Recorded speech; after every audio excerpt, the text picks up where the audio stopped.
বেলারুশ যে দেশটি রয়েছে, আসলে এই দেশটি থেকে অনেকেই আবেদন করতেছেন, অনেক এজেন্সি কাজ করতেছে, আগে ভিসা পরে টাকা, এই সিস্টেমেও অনেকেই কাজ করতেছে।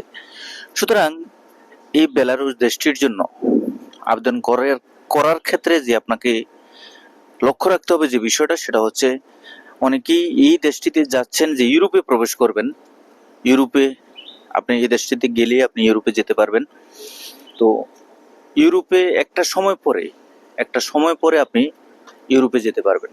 কিন্তু যারাই বলবে যে ভাই আপনি বেলারুশ থেকে আপনি ইউরোপে, মানে এই ধরনের কন্টাক্ট করে যে বেলারুশ যাবেন, বেলারুশ থেকে আপনাকে আবার ইউরোপে নিয়ে যাবে, টোটাল মিলে ফুল প্যাকেজ, মূলত এই বিষয়গুলো নিয়ে আপনি অবশ্যই সতর্ক থাকবেন।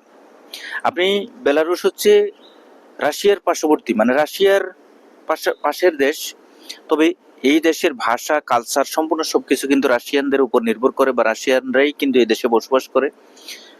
আর মূল বিষয় হচ্ছে যারাই কোনটাকে এই ধরনের কাজকর্মগুলো করে থাকবেন, অবশ্যই আপনাকে একটি বিষয় লক্ষ্য রাখতে হবে, এটা আসলে অনেক ঝামেলাপূর্ণ এবং আপনার ঝুঁকিপূর্ণ একটি কাজ।